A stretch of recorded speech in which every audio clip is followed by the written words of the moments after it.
And we're live. Welcome to the community briefing. My name is Gregory Sneed, and thank you for joining us. Today is, always going to look, the 28th of August. Is that right? 28th? Yep, Yes. August 28th. Okay. And in the year 2025. And we are glad you're here. Our guest is Cindy Davis, and she's going to be sharing some wonderful and great information in the area and space of elder care. And she'll be telling us her journey. We were just chatting a little bit before we went live of her growing up in Hawaii, 50, the 50th state. And then we'll get into her educational background and the things that she's doing.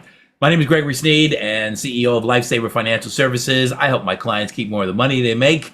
And it's now my pleasure to welcome to the virtual stage for the last time in August, the Women's Business Month queen of the community briefing, Miss Crystal Mitchell. Welcome, everyone. Thank you. Wow, summer is almost over. I hate to see summer go, but it is. And but you're here at the community briefing, and we thank you for joining us. We have a great guest today, going to talk to us elder peoples today. I was called an elder this week. It was unsettling. But I am the inspiration behind the community briefing, and it was started during the pandemic to make sure we knew where the monies were, which is very important. And now we need to know who the people are that are making things happen out there, the leaders and stakeholders of our communities, and you guys need to know them as well as us. I will tell you something about the community briefing. I have gone to water aerobics the other day. I came in, I said, hello, everyone. And they said, hello. And a lady said, oh my God, you're from the community briefing. I went, oh, okay. And so there you go. The community briefing is making strides. People know my voice and me in the public. But we have a fantastic team here. Mr. Greg Sneed, you just met him. You're going to meet Ms. Robin Billups in a second, and Mr. Stephen Turner. He is the producer and extraordinaire, making things happen, introducing us and bringing people to us and setting it all up. Thank you, Stephen. And we have some amazing regular people who come every week, and we thank you guys for that. This platform is powered by Recycling Black Dollars and the BBA, and monetarily sponsored by the Los Angeles LDC, as well as Southern California Edison, PCR, Wells Fargo Bank, and SoCal Gas, and Urban Excellence. And if you want to join that illustrious group that's supporting this organization, this podcast, we would love to have you. So with that, I am going to now kick it over to Ms. Robin, and she will introduce herself. Greetings, everybody. Happy Thursday. I'm Robin Billups with the Billups Group. I assess, coach, and help folks to get to a strategic framework around their stated goals. Today, I always, every week, try to drop some kind of little nugget. It's critically important that we become better readers. You know, reading is down like 40%, where people actually pick up a book and read. So can we commit personally to at least read one book a month? You know, that at least it triggers some pheromones in your body. It's educational, and the habit of reading needs to be passed on to our next generation, and that comes from us. So all I'm asking everyone to do is to identify some books that you can read. And one of the secrets is you can actually go to the library and get a virtual library card. So you can actually download books from the library without even having to go in there once you get your virtual card. I'm very I love to read. It's quiet time. It feeds your spirit, it feeds your soul, and it feeds your brain. So we're all looking to beat back dementia and Alzheimer's. And I'm sure Cindy's going to be sharing some good information with us about that. But one of the things I think that we have to have in our toolbox is set aside some time to read. I'm going to kick it over to Greg so we can go ahead and get our program started. Right on, right on. I just got my latest book that how do you see this? It's called The Samson Syndrome, and it's about Samson, the baddest boy in the Bible. I love that. I love that. So that's on and then we just finished. I was in a Bible study. We just finished a book. It's called "Why Black Men Don't Go to Church," Mm. and written by the late Joanzo Kunjufu.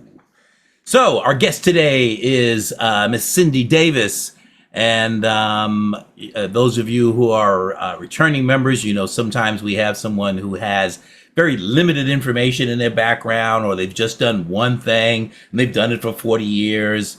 That's not our guest today. She's done a lot. And so I'm going to go through her bio and skim through it pretty quickly. But she started off, we were asking where she grew up, and she grew up in the state of Hawaii, and family was military. She went to Dartmouth College and also has her MBA from UCLA Anderson School of Management. So I started on the back end there.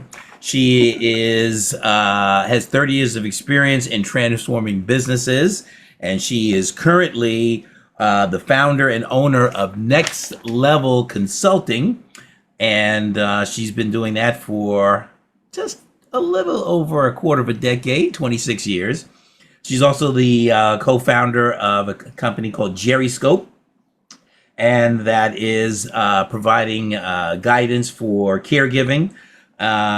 She's worked with AD Vault, Argo Data Resource, WAMU, Washington Mutual, Citibank, Bank of America, Bank of Hawaii, and the Bank of America again, and First Chicago. She started off, I'm guessing, doing a lot of banking and doing a lot in that area, but she's here to talk about elder care, people in their 60s, 70s, 80s, 90s, and potentially triple digits.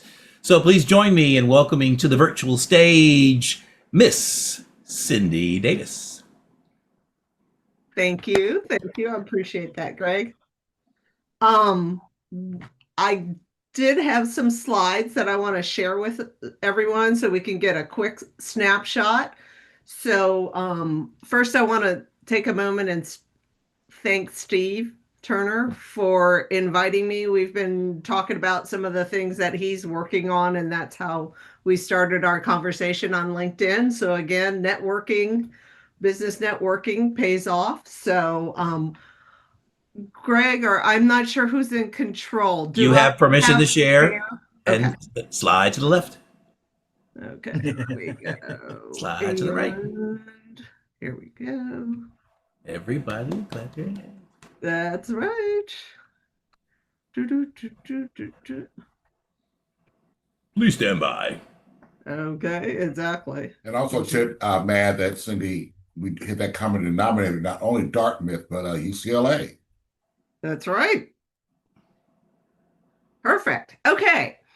So what this presentation is about, the reality is, one of my favorite quotes is from Rosalind Carter. And she says, basically, there are 4 types of people in this world. Those people who are caregivers, those people who will be caregivers, those people who have been caregivers, and those people that someday will need a caregiver. And so that's what we're going to talk about, because unfortunately, for most of us, we don't plan to be caregivers. And actually, even the statistics show the number of African Americans that see themselves in the role of caregiver is less than what the population as a whole sees. So we're going to talk a little bit today about how taking on this role of being a caregiver can basically upend your life. Before I get started, I always like to put up, and we can make any of these slides available later, but I am not a trained medical professional. I'm also not a lawyer, and I've spent a lot in finance, but we're going to talk about some of these things, but a lot of the work and the information I'm going to share with you is based off of personal experience, interviewing doctors, all these different people in the healthcare professionals, as well as a lot of research. So just want to make that clear. Okay, today's topics. I'm going to kind of do a little bit on my caregiving story, talk to you a little bit about who are informal caregivers, give you a feel for what's going on if you are a caregiver, what you might expect in the future, and how you might improve your caregiving effectiveness, and then we'll open it for Q&A. So my caregiving story is, as we were talking about a little before I got on the phone, when I grew up in Hawaii, I ended up convincing the teachers at school to let me do an internship at the local rehab hospital. And while I was there, I spent a lot of time with the elderly, and that got my passion going for wanting to be supportive of the elderly, because my grandfather, who was 92 years old, a postman, ended up, he was taking care of my grandmother, got hit by a drunk driver and died instantly at 92, and at 92, really great health. And so my career and this coming back to working on Gyroscope now is kind of coming full circle from something that was a passion for mine to be of service to the elderly, their loved ones, and caregivers since I was in high school. Sorry, hit the wrong button there. I apologize. And what I want you guys to walk away from this presentation is to understand you are an expert in caregiving, even though you don't think about it. And that at the end of the day, family caregivers are more knowledgeable than they think they are, because they're the ones that knew their loved one when they were in great health. And they're the ones that are there with them every day, taking them to appointments, being a part of their lives. And the doctors and the medical community, they don't know that. So you have tremendous value that you can offer. And so that's kind of the takeaway that we're going to be building up to. So the question, Cindy, yes. if you started your presentation, we're not seeing your slides. Really? Yes. Okay, let me go back. I apologize. No, I wouldn't kid about that. I kid about a lot of things, but that wouldn't be one of them. I get that. I'm trying to. So the bottom it says share screen. And are you using more than one monitor? Nope. Okay. Okay. I had share screen. Sounds like looks like it's coming now. PowerPoint? Is the PowerPoint coming now? It's trying to. You're sharing your screen, but I don't see the presentation. Okay. Is that better? It just No. says community griefing when elderly caregivers upend your life. So I'm seeing the banner up top, but not the full. Okay. Hold on here. I don't know. Let me do stop share and try. Is it a PowerPoint up at the upper top there? It might say display or swap display. I don't have it, but I'm not. Okay. Well, we did. The good news, we did see your screen, but it wasn't the PowerPoint. Okay. Because I am picking that as the screen in Zoom, so I apologize. Okay. Share. Oh. Okay. There you go. Do you see PowerPoint now? Yes. A full screen? Okay. Yes. I'm going to go to full screen. I don't know. I apologize. Operator error. Okay. Now it says continue to share. That's a new button I've not seen before. Okay. So, Hooray. yeah, I mean, You did it. We're proud of you. Yeah. Hey. And who knew I actually worked in technology too. Okay. So let's talk about who informal caregivers are. So those are anyone of any age who has a significant relationship with a loved one. And that could be a spouse, a parent, a relative, or even a friend or neighbor. So when you guys think of caregiving, I want you to think really broadly in terms of who those people are that you might be a caregiver, because a lot of people don't even realize that they're a family caregiver. So that's one of the things we want to get people aware of it, because when you're aware of it, then you can ask for help and you can get support. So first of all, the number of caregivers in the country has been increasing dramatically. Not surprising. We know baby boomers are getting older, but even the oldest old are getting older. So now there are about 59 million caregivers in the country. And they represent 23% of the population. But what's interesting to note that African American percentage is higher than the national average. So there are more of us taking care of our elders or family members than other parts of the population. Secondly, we're younger though. And I think that that's kind of what throws people off is, so the average age of family caregivers now is 51 years old, but family caregivers are 47. And when you look at the range, so if you look at these two columns, you see that you're getting younger generations are obviously caring for a lot of people in their 70s and stuff like that. But even our care recipients are younger. The other thing I want to focus on is at 47, 48, even 51 years of age, most family caregivers are in their peak income earning years. And here you are, getting your career, you're at your peak. Maybe you've decided that you're going to start a new role, start your own business.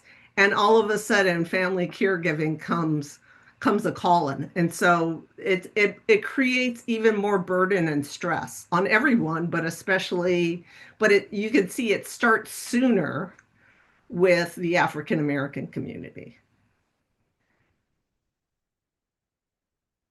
Next is that I don't know that most people realize, but 89% of the family caregivers out there are taking care of a family member, most of them being their parents, in some cases spouses, but a lot of people, you're going to be caring for your parents or maybe a grandparent, sibling.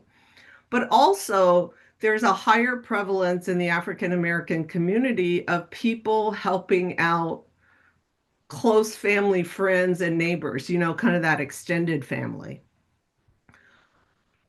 The other is that for the last decade, 89% of those people that are being cared for, they live either one in their own home, so that's about 44% of the population, or 40%, you can see it used to be a lot higher that people lived in their own home, but when they can no longer live by themselves, they're not moving into nursing homes, independent living, or assisted living. They're moving into the homes of their family members.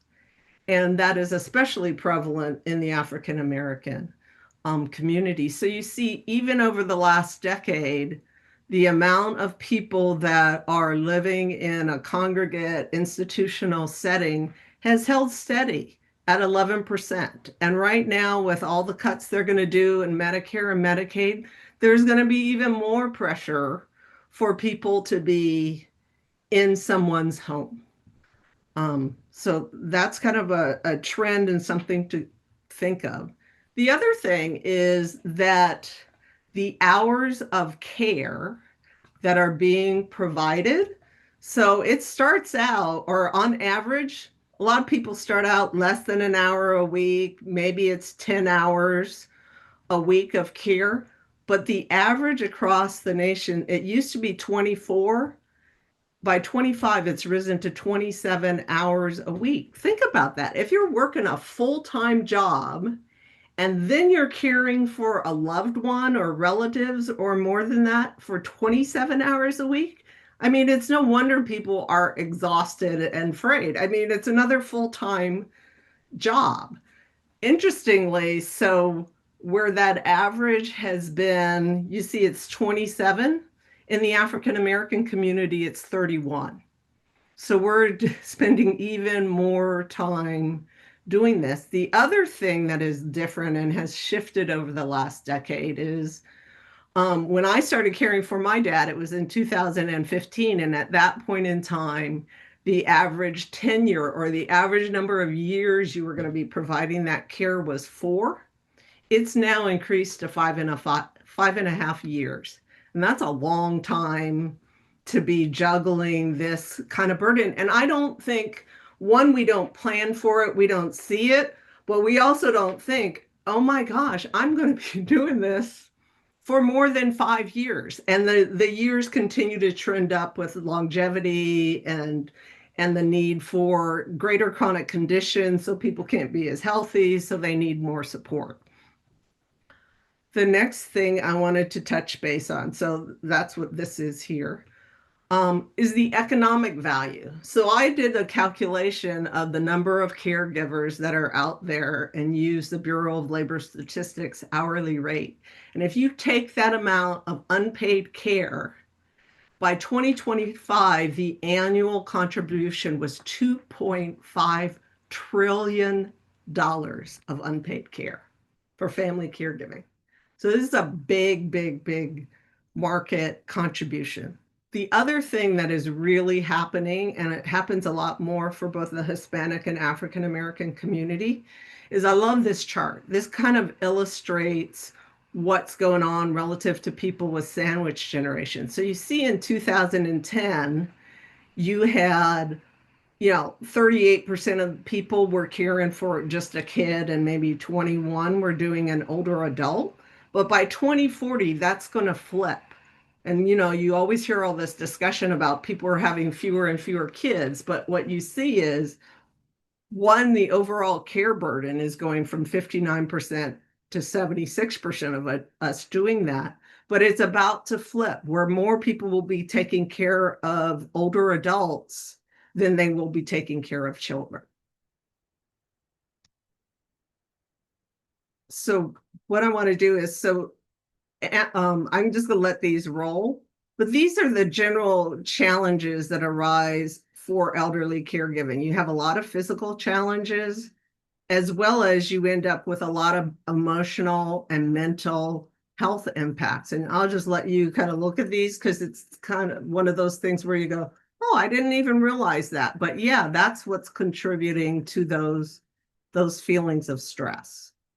So one of the things I shared with Stephen when we got to be talking is activities of daily living. So these are, and we're going to look at those, but I just want to give you a snapshot for our generation. So there are 6 activities of daily living. And whereas the national average is 1.9 in the African American community, it's 2.2. And instrumental activities, most people are helping with 4.5. So just kind of keep that as a snapshot. And what I want to talk about is, so activities of daily living, these are the things that somebody needs to do every single day. Eating, bathing, dressing, things like that.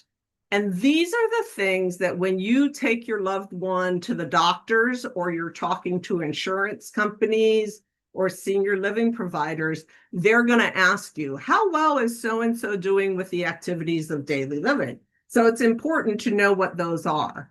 But I also want to contrast those with the instrumental activities of daily living, because honestly, this is where the journey starts and this is where it sneaks up on you.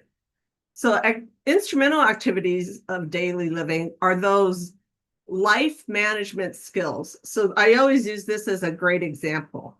So the whole concept, think about what it takes to prepare a meal, right? You've got to decide what you're going to make. You've got to get a recipe. You got to do the shopping list. You got to go to the store. You got to come back. You got to prep the food. You got to cook it. You got to clean up the kitchen. That's a lot of steps and a lot of organization involved in an instrumental activity of daily living. Versus an activity of daily living is just, can you feed yourself? Can you pick that spoon up from the plate, get it into your mouth? Can you drink water? So those are some key differences. And so we're going to talk about what these are, and you'll see how they require a higher level of cognition and planning They're done at regular intervals, but not done every day. And they may be something that your loved one never handled very frequently, but now maybe if you had a husband, you know, dad had a mom always did the cooking, right? So you're not going to expect him to all of a sudden do the cooking, or somebody else, they divvied up the chores. My dad was always the person that did the laundry in our house. So, you know, when you look at these, it's really about what was your loved one doing. So quickly here, I'm not going to go through these, but these are the 6 activities of daily living. And when you have trouble doing these things, these are the things that require you then to seek things like assisted living nursing homes, or these are the things that prevent somebody from continuing to be able to live in their own home because they can't take care of themselves anymore. That's compared to the instrumental activities of daily living. So like we talked about, preparing meals, but it's keeping the house clean, doing the laundry, handling finances. They don't drive anymore, giving them transportation.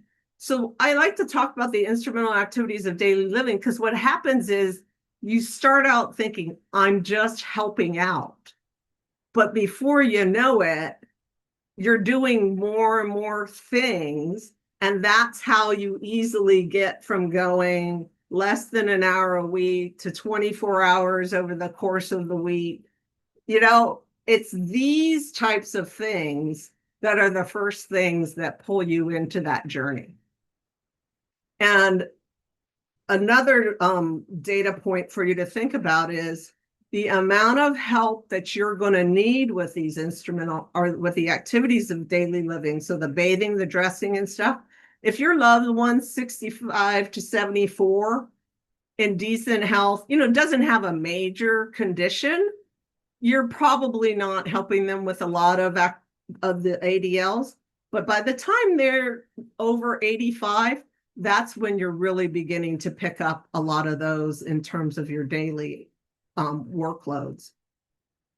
So what I've done is, after my father passed away, so my father passed away in 2019, right before COVID.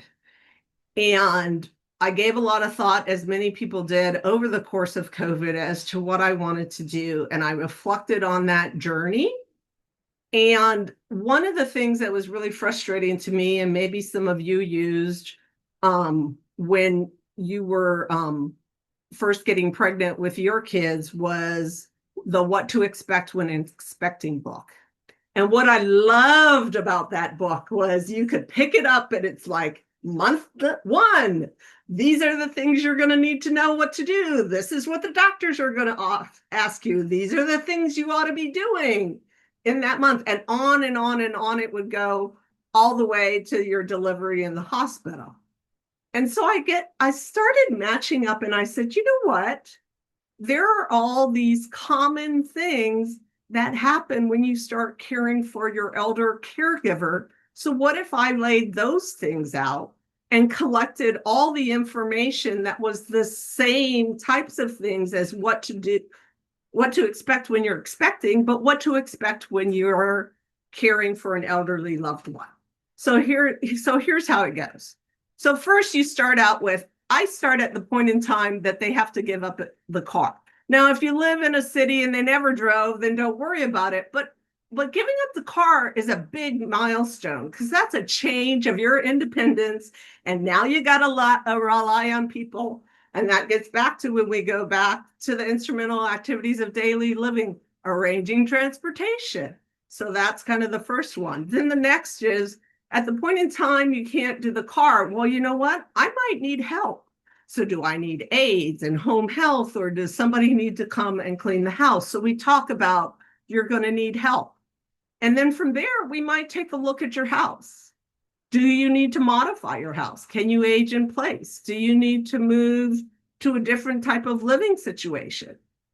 The next might be, oh, you know what? You can't move there. Maybe you need to move into our house now, or maybe you need to move into a facility. So then you have a move. So you have the whole process of how do you pack up, downsize, declutter. And oh, by the way, these are things that you're going to repeat and do more than one time, because in my dad's case, we moved him from his original home to independent living. We moved him from independent living to my house. And then there's one last move after they pass away when you have to pack up all of their stuff and decide what to do there. And so we talk about all of that as an important step.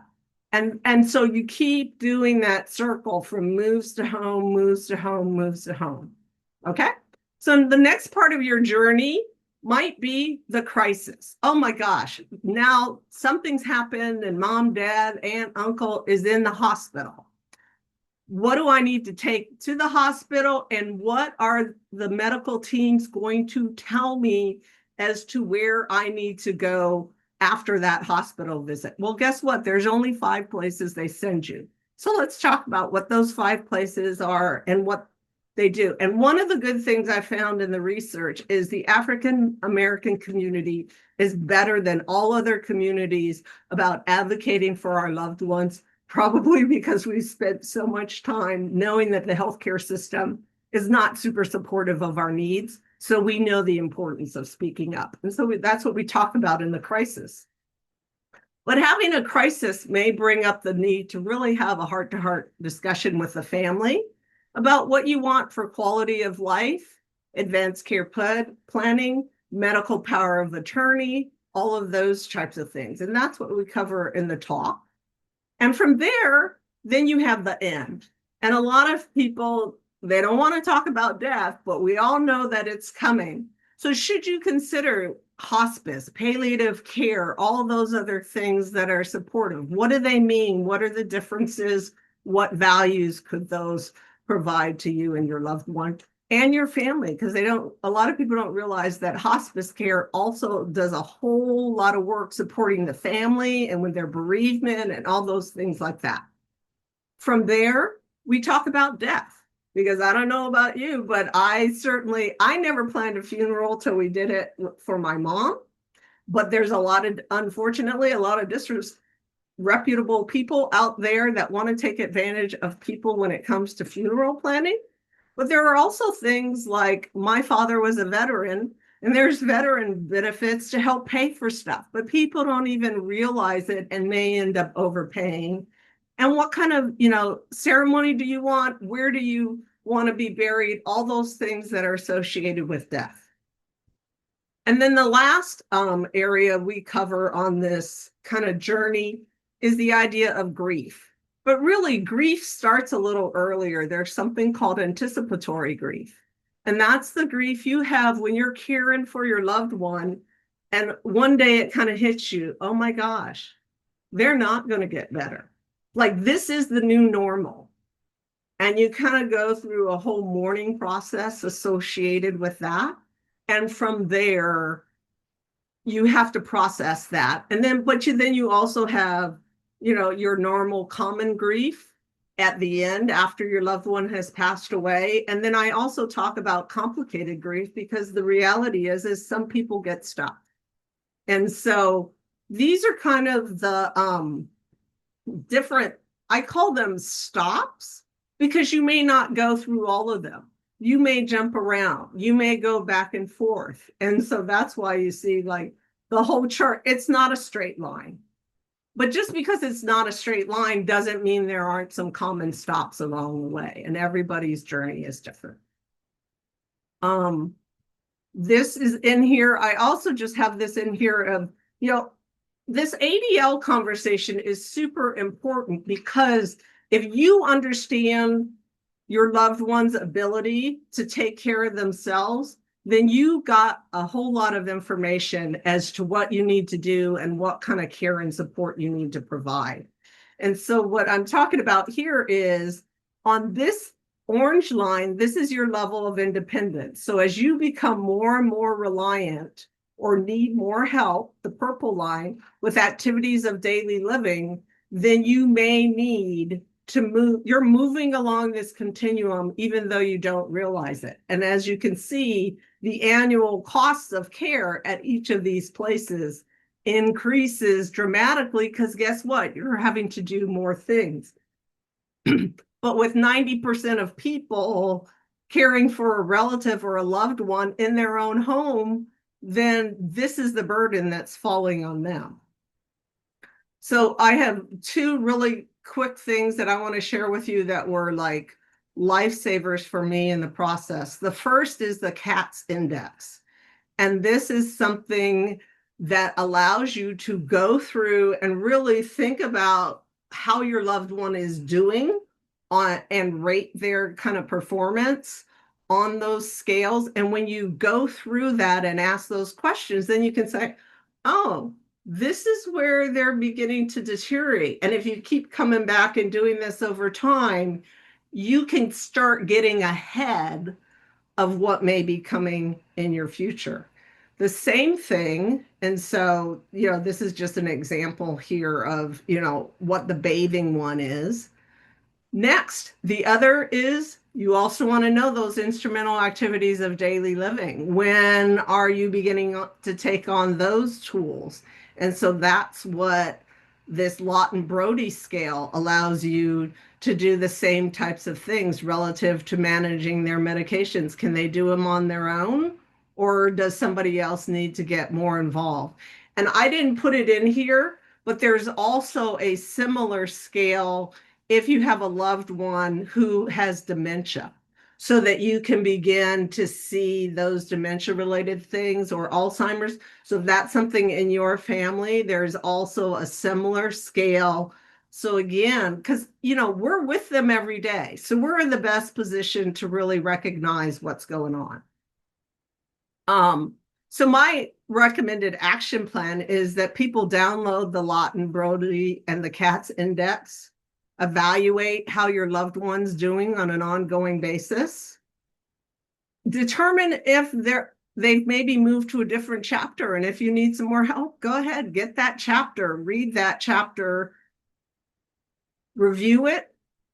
And maybe you want to jump ahead and you say, oh, if I see this, then the next thing is probably that. So let me read about that chapter too. Make a plan. Start executing your plan. Do you need to find more help? Are there other resources? These ADLs will point you to where your loved one needs help, so you can ask for the right help that you need. So that's taking the action. And then again, just periodically go through this cycle, come back to these tests.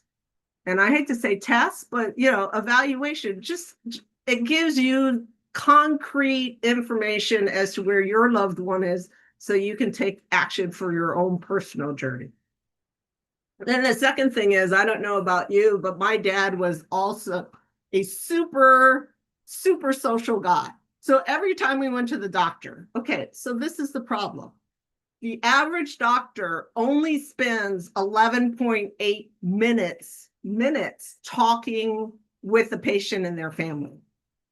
If your loved one is super chatty like my dad is, most of that 12 minutes is going to be taken up talking about the weather, or did you see the Rangers baseball game, or whatever that thing is.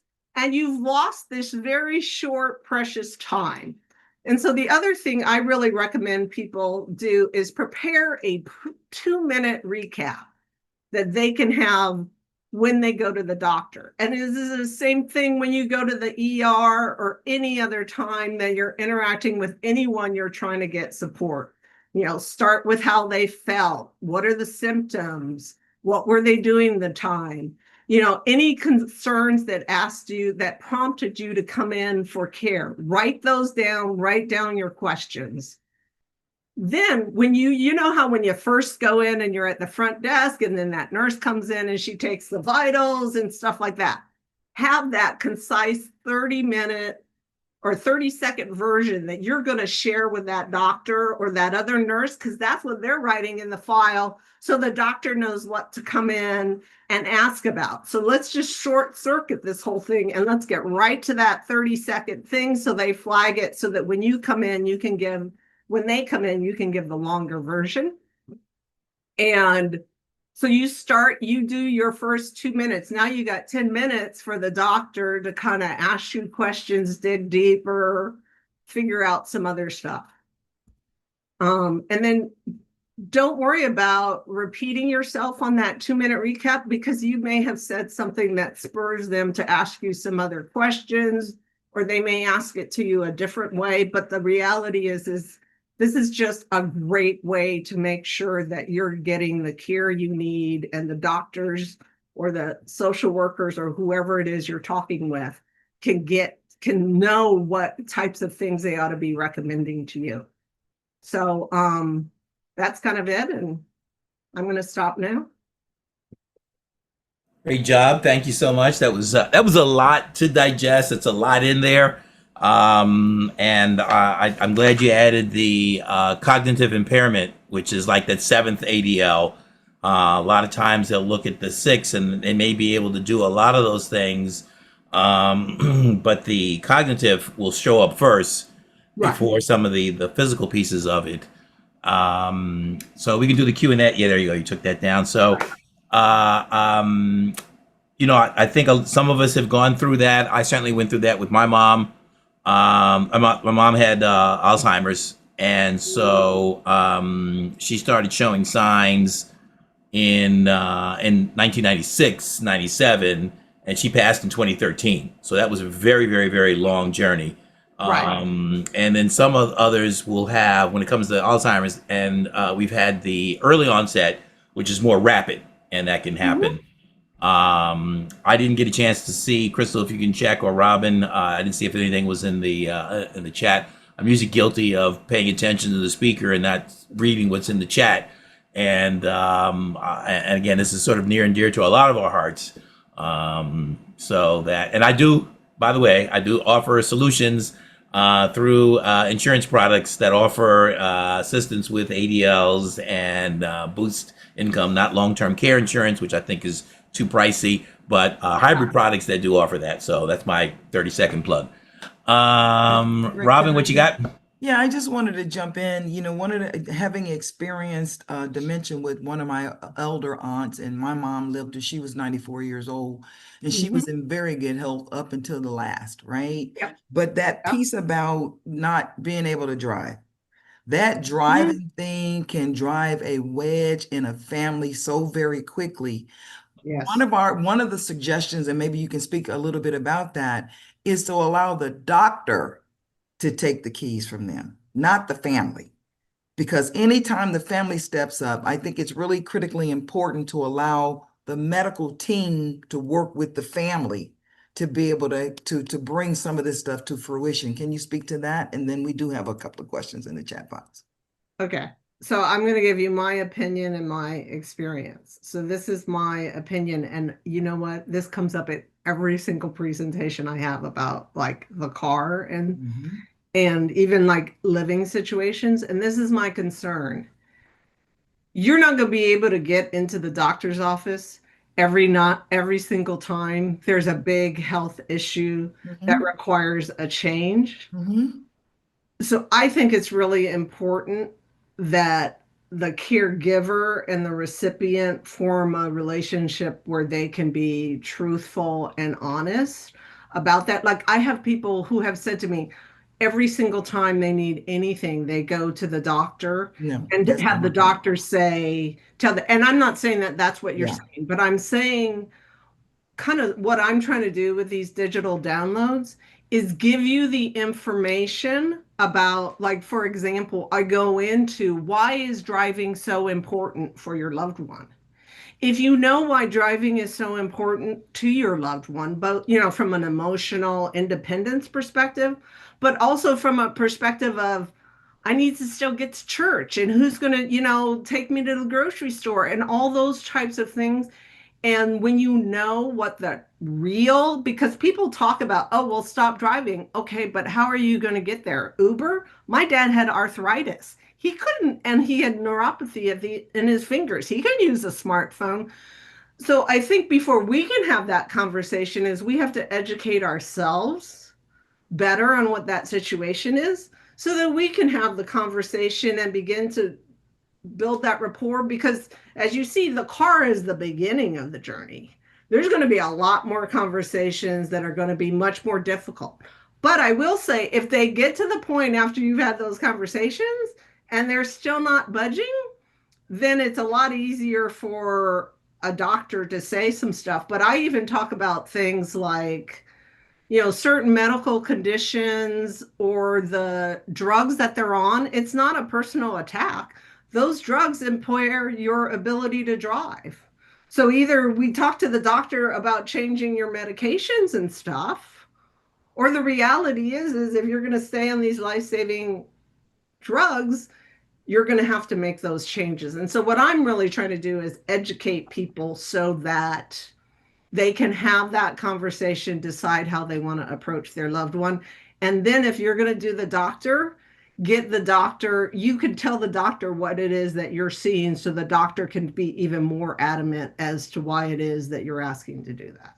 And Cindy, and I appreciate that. And I personally don't think that the car is the first thing to go. I think majority of it is just them understanding that you don't have the balance anymore. You Yeah. can't, you got steps, all of these kinds of things. And so things start to happen. But I think what tends to happen is, and Crystal had this in her chat, that now you're the parent, right? Yeah.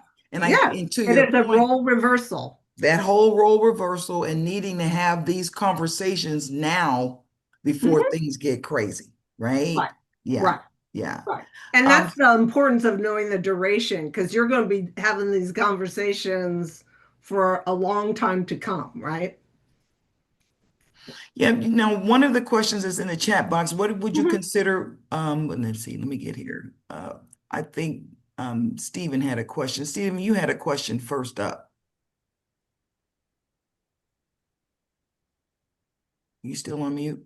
Oh, I thought you were gonna read it, but no, Cindy, for those who like to try to age in place, what are some of the common home improvements you see happening? And again, we also have someone on the line from the National Association of Minority Contractors, whether it be rails, thing for the bathtub. Ours. What are some of the common home improvements for those who like to do that? So certainly looking at what they can do, ADLs and IADLs will help you narrow down where they may be struggling. And then from there, you can have you can be more definitive with the contractor as to what it is that you need to have done, because everyone, again, their situation is different. But a lot of times it is ramps and it's all the grab bars and other things you need in showers. It's the removing, rugs, not doing carpeting. Carpeting is a problem both for tripping, but the other side of it, which I learned with my dad for independent living, if continence is an issue, guess what? You really don't want that carpet, And so I would say, again, go back to those other things, figure out where your loved one is, and then you can go and pick the right things that need to happen to modify your house. Because this is the other thing with those modifications, as we know, some of those things are not necessarily attractive or adding value to the home. And if you want to sell the home later, that could be a challenge. Or if you're moving them into your home, you may not want to make those changes. So, and then there are I don't know if the person that's the contractor that's on the phone, but a lot of contractors, there is a whole specialty area of contractors that specialize in modifying homes for elderly and disabled people. And that's always a good, if you're looking at that, to have that type of conversation with someone. And that juxtaposes Stephen's question about what did you suggest as business opportunities in the elder care marketplace?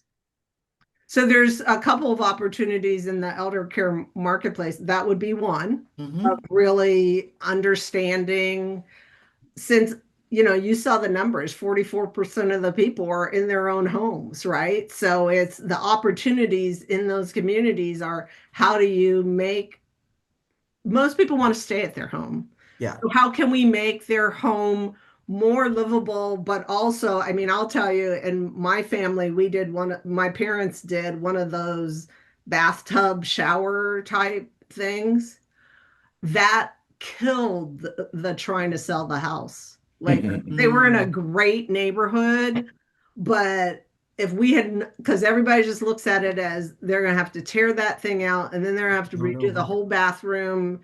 And so there's economic versus the short-term value, and I don't want to say short-term to, be dismissive of the support, but there are some real trade-offs there. So I think helping somebody understand that, and I even think somebody that's doing that housing contractor modification, really understanding what these ADLs and IADLs are, and then thinking about that from what they know from their contracting for the renovations they would do. The other area I would talk about is there's also a whole senior moving market of people that just specialize in helping families and older adults continue to downsize, care for their, so there's the whole moving plan, not just the physical movers that are there, but how do you go through your house, declutter your house. There are also things like going back to the home thing, like when we moved my dad in, we rearranged all the furniture. So you had 3-foot clearances for wheelchairs and walkers and things like that. And so there's stuff that you're going to do. So that's one area of it. And then the third area, I mean, I think, Stephen, we've talked about that, is really understanding, and especially if you have someone that's in cognitive decline, more likely than not, you really are going to have to move to an institutional setting, because at some point in time, the burden just becomes so great. And so starting those conversations, understanding what that is, and then having somebody that can guide you to find the right place for them as they go through those memory challenges. So that's another whole role there. And then a third area is just family caregivers are so involved in doing their work that they're not taking care of themselves. Their health and well-being really, really suffers. And I mean, I joke now, like I go and I work out and I run and do the balance and do all those other things. One, because when I kind of stopped doing that, I needed to lift. You're lifting your loved ones and stuff like that. So the importance of you keeping yourself in physical shape and mental shape if you're doing a full-time job and then coming home and doing the other. So there's a whole group opportunities of health and wellness is your area of expertise, focusing on this segment and focusing on supporting the caregivers in that journey. Those people that are doing financial, as you mentioned, Greg, you have products that do that type of stuff. My dad had long-term care insurance, but even if you have the insurance, you need help trying to figure out how to access those benefits you've paid for. And so there's a lot of financial strain that we didn't even get into, but as a financial advisor, you could also develop a whole practice in helping people understand what those strains are, and most importantly, really understanding what the social services are, the nonprofits, and those things in your area that you can direct people to those resources in your community. I don't know if those were helpful. That was very good. Very, very good. Yeah. There's a lot to this. There is so much to this. Huge amount. And Cindy, we just appreciate the fact that you've given us, this, what I call an overview, which means we need to do a deeper dive, and we need to get prepared. We had a couple of folks who had questions. I'm going to let Mika come on real quickly. Destiny, you had your hand up, but you put it down. And then Crystal, you can take it from there. Okay. Hey, Yeah, I'll let everybody. Mika go first. Hmm? I'm Mika. Quickly, we're running out of Okay, time. I'm sorry. My question basically is, do you have any suggestions on how you can navigate or help seniors navigate? That's pretty much what I do, but the challenges are sometimes those ADLs and then those unseen ADLs that you mentioned are overlooked when they do intake for certain programs. Yes. Right? Yes. How do you overcome those challenges? Because sometimes a 15-minute assessment by a service coordinator that is not trained in understanding these things will disqualify a senior, and then they end up without the service. Right. And that's where I think it's important for the family caregiver to do the evaluation of their loved one so they know exactly what it is, so that you can almost take charge in that meeting. You know, they have their script that they want to work through and they want to go through, and you can say, okay, I get it. Or either you're going along with their conversation and you're adding the additional information. Because what I found myself doing is I was always trying to anticipate, why is this person asking me this question? Because they're trying to sort me in or sort me out. So Right. every question that they're asking, you need to say, oh, okay, you're asking me, like they would ask my dad stuff for long-term care insurance. And I would tell him, you know, he is very proud. You know, they're testing him on stuff and he wants to prove that he did really well. And it's like, if you do that, Dad, we're not going to get any services. Yeah. Okay. So, Yeah.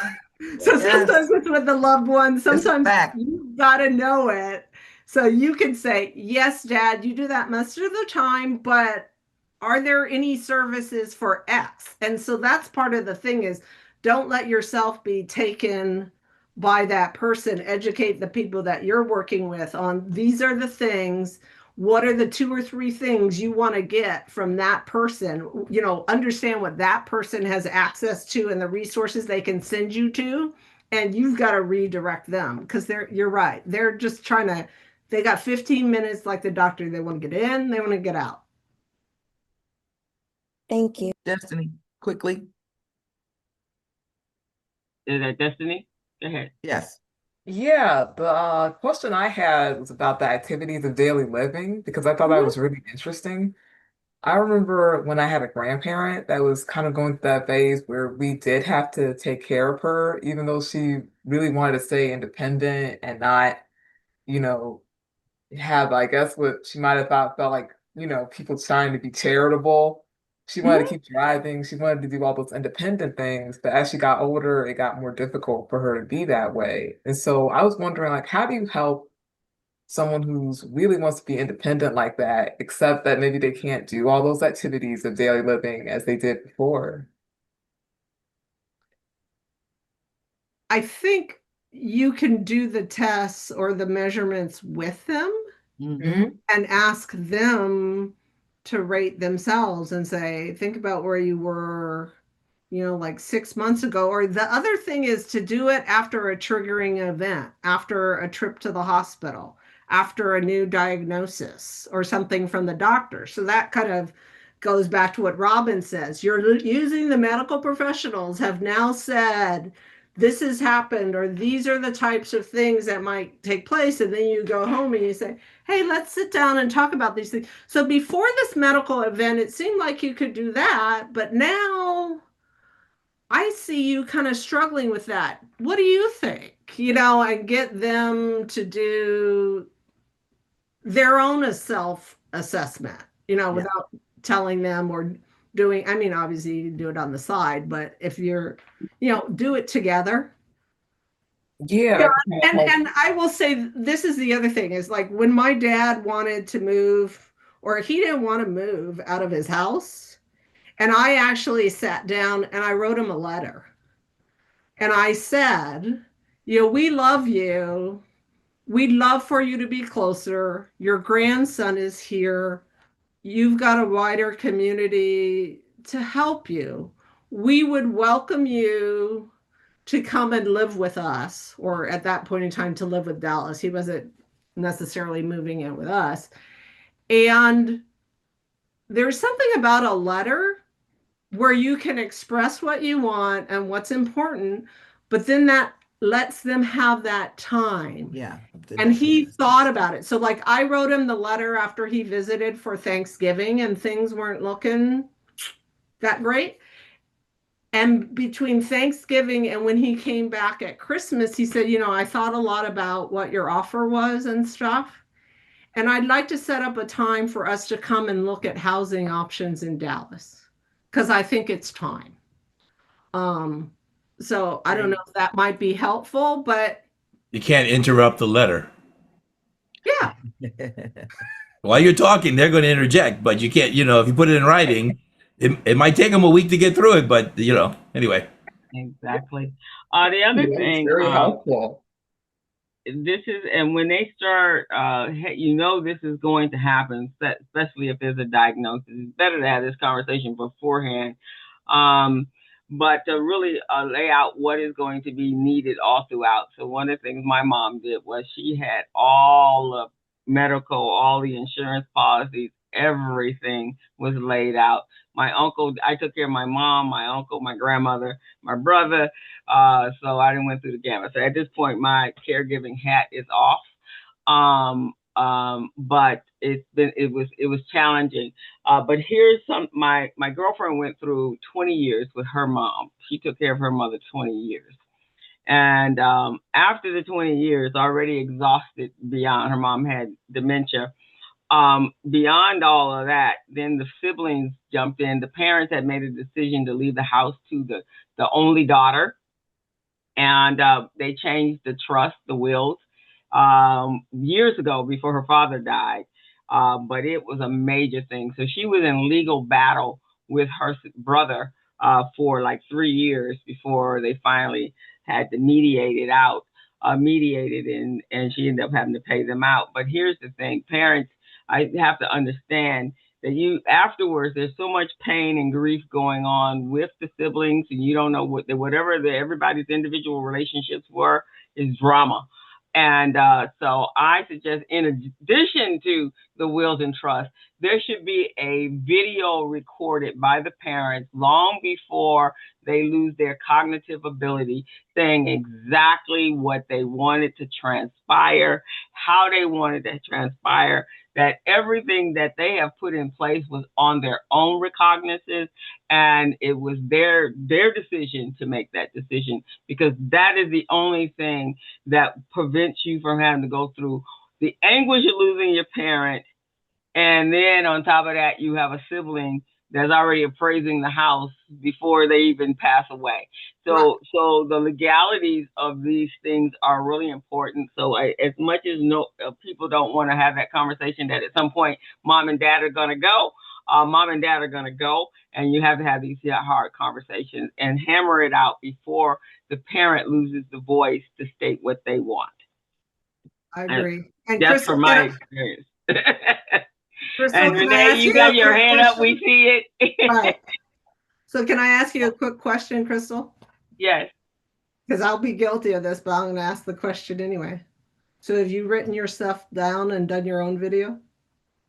I haven't done my video, but I've written it down, and I told my I have a half sister that I've given all the instructions, because I'm the only one on this side of the coast. My family's all on the East Coast, so she would be the only one that actually could make that decision. So I've written it all down, and I will do mine as well, because she's going to have to be the mediator here for what family that I have on the East Coast. So yes, I've kind of laid that out, but I have to get it in video. Yeah, it's surprising, but really, like, only about 40% of people, even after they've gone through the journey, they know that needs to happen, but most people haven't done it. Yeah. I've seen it. I've seen the other side of it. Knowing and doing are two completely. Yeah, it was brutal for her, what she had to go through. She didn't even have time to grieve. Grieving is coming now, after all of that took place, and a lot of pain. Go ahead, Renee. And my wife was laughing at me because I even did my memorial playlist. I even have I even have the music. This is the music to play in my memorial. And she's like, "You're crazy." That's how my uncle was. Go ahead, Renee. And then we're gonna close out. Speaking of music, Greg, and also next week we have a musical presentation, or a presentation about music. I learned from my friend whose wife has dementia, and in his training, he learned that music is one of the connectors to them. And every time I go visit her, she hasn't said my name in 5 years. And last time I visited her last week was the first day that she didn't smile or recognize me, but put on some music. She was right into herself again. And she remembers how to dance. So we get up and dance. And that's one of the things that is soothing for them, and that they continue to connect to, regardless of where they are. Yeah. Well, Awesome. we run out of time, Yeah. and we could have had you on here for 3 hours, Cindy. So, Yes. but if you're not doing anything right after this, we can keep you on. No, Greg, I got this. Cindy, you are our official elder care correspondent. So There we you go. expect you to show up every now and then and give us some updates. You've been officially Yes. deemed. Wonderful, wonderful. And I would ask in return, I mean, feel free to, I'm on, I do a lot of things on YouTube as short videos, less than 3 minutes, less than a minute on like 2 minute recaps, all these things like that. So I know a lot of people, Robin, you talk about reader, I'm a reader, but some people like to watch rather than to read. So there's a Gyroscope YouTube channel. I also have a website, and each of those chapters that I mentioned on the journey, all the information or things like how you talked about organizing the paperwork and things like that. Those are all in those digital downloads. Please So put is your your contact site information in the chat chat. box? Yeah. Uh-huh. And And I guess similar to a microscope or a telescope, you have Jerryscope to Correct. be able to see what's going on. Yeah, so the Jerry for geriatric and scope for the search for information. this has been awesome, Cindy. My aunt was a chaplain in a facility, a retirement facility. So she wrote a book about how she worked with the family members. I'll share it with you, the link with you that to add to your archive. But thank you guys so much. I will make sure that this particular show, I have two before that I have to edit, but I'll make sure this one goes up within the next week, and then make sure everyone gets it. You will sort of be in the next blast for the announcement for next week's guest. Thank you guys. Thank you, Cindy. You there is a big blue capital letters, bring Cindy back. So Cindy, we will be bringing you back because this is if we got parents, every last one of us has been in family, you got a job or going to be in this situation. So this is a conversation that needs to be had. And the other part of that is the caregiver taking care of the caregiver, because the caregiver usually gives out before all the other people that are, especially if there's Alzheimer or dementia in place, they can stay a long time. The caregiver is the one that has a problem. And that is actually how my mother got sick, because she had been taking care of so many people. Oh, yeah. Well, you stop going to your medical appointments and everything else, and before you know it, you've dug yourself a hole. Right, and so then you're the next one. So thank you so much for joining us, Robin. Thank you for having me. Yeah, I just wanted to say to all of our new folks who dialed in today, thank you so much, and we ask that you please come back and also share the registration in your network as we try to grow the community briefing, because the whole mission is to illuminate, educate, and impart information and resources that we can actually drop offline and go right to it and get busy with it. So Cindy, this has been fantastic. The need is great. Our whole mission is, you're not going to be able to say you didn't know, because our mission is to bring the information to you. Right. We want to bring the information to you. So you've been deemed the official elder care correspondent, which means we expect you to come back and visit every now and then without an invitation. And you just say, hey, I want to come in. I got an update. Our Jerry responded. Jerry responded. Right. That want to share this right away, if you go over to Recycling Black Dollars Facebook page, it is actually was broadcasting live over there. To be on LinkedIn, YouTube, and LinkedIn later. But if you want to share it because it's fresh in your mind, then go over to Recycling Black Dollars. I will put the link in the chat. And you can actually then share it from there. This is a conversation that all your friends and family and relatives need to have a copy and hear Cindy in the now talking about it. Because somebody may need it right at this very moment. Because I tell you, there's some breakdown moments and you don't have nobody to talk to if they have not been in this experience before. So Yep. it's a whole different kind of experience. We want to thank you all for joining us. Stephen, who is here next week?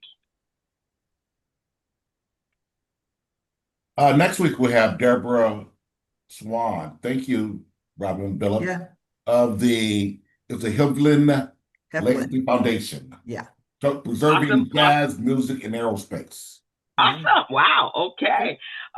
So yeah, and you guys can go over to our YouTube channel, the community. You have to put in the community business briefing and it'll pop up. And I just put up Dr. Lara, her show yesterday. I saw her in person at the gathering spot. She is just amazing. Stephen, the young man that was with her, we're gonna get. I think Renee, you have his information, right? So Yes, that we can. I'd like to have him on the show too. Yeah, he was awesome. It was a great conversation. I swear I was called an elder because Renee and I were the oldest people in the room. And she told him how young she is. I wanted to make the point to take the torch, Renee. All right, you And now I was guys. called an elder. Make it a great But week bye-bye, and be everyone. safe out there over this holiday weekend. Yes, Thank be you again. safe. I appreciate it. For sure. Thank you. Okay, So we're bye-bye. going to stop the recording. Anybody wants to stay after that, they're welcome to, but we'll stop the recording. Bye-bye, everyone. The See you after guys party. next Thursday The at after 11 party, o'clock. that's right. Yeah, the after party.